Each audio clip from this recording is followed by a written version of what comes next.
এখন রাত 11টা। ঢাকা ছেড়ে লালমনিরহাটের পথে ছুটে চলছে আমাদের বাস। এখন আমরা টাঙ্গাইলের এলেঙ্গা পেরিয়ে যাচ্ছি। একটু পরেই পার হব দেশের অন্যতম বৃহৎ স্থাপনা দৃষ্টিনন্দন যমুনা সেতু। বাসের জানালার ওপারে ছুটে যাচ্ছে আদার আর অসংখ্য যানবাহন। রাস্তার আলো হালকা ঝাপসা, ছুটন্ত যানবাহনের সাই সাই শব্দ যেন আকাশ থেকে মাটি পর্যন্ত ছড়িয়ে আছে।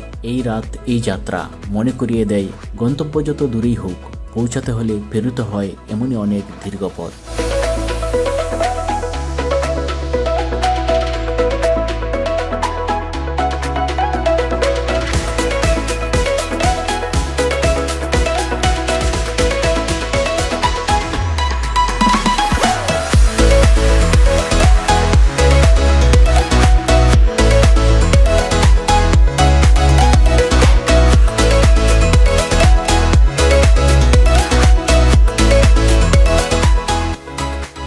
ভোরের দিকে বাস থামে উত্তরবঙ্গের এই সুন্দর জনপদে। আমি নামি লালমনিরহাটের স্নিগ্ধ মাটিতে। ভোরের আলো তখনও পুরোপুরি ফুটেনি। আকাশ ধূসর, বাতাসে হালকা ঠান্ডা। মাঠের কোণে জমে থাকা কুয়াশা আর পাখিদের ডাকে মনে হলো আমি যেন সময়ের এক আলাদা পর্বে এসে পৌঁছেছি। রাস্তায় খুব বেশি শব্দ নেই, তবে এই নিঃশব্দতাও এক ধরনের সুর।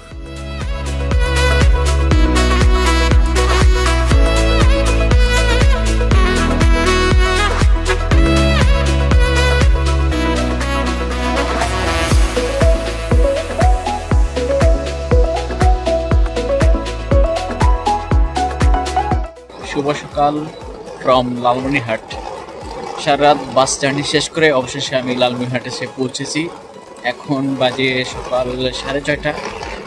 বাস থেকে নামার পর আশেপাশে কোথাও কোনো রিক্সা, সিএনজি, অটো কিছুই দেখতে পাচ্ছিলাম না, তাই হেঁটে হেঁটে এখন যাচ্ছি শাহরিয়ারদের বাড়িতে। আমি আছি এবং আমার সাথে আছে শাহরিয়ারের ছোটো ভাই, যে সে আগে আগে যাচ্ছে। আর আজকে সারাদিন এখানে কাজ করব, অফিসিয়াল কাজে আসছিলাম, তো কাজ শেষ করে তারপরে যদি সময় পাই একটু ঘুরবো।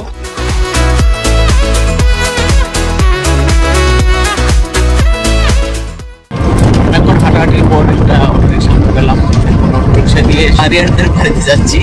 সাথে আছে শাহরিয়ারের ছোট ভাই স্বাধীন। অবশ্য সকালবেলা হাঁটাটা খারাপ লাগছে বলে আমার একটু ভালো লাগছিল না আবহাওয়া। এটা হচ্ছে তুষপান্ডার জমিদার বাড়ি।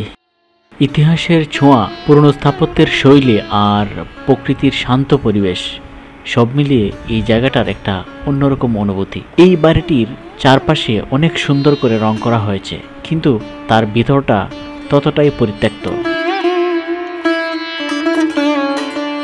পুরনো দিনের জমিদার বাড়িগুলোর মধ্যে তুষপান্ডারের এই স্থাপনাটি এখনও তার গৌরব ধরে রেখেছে।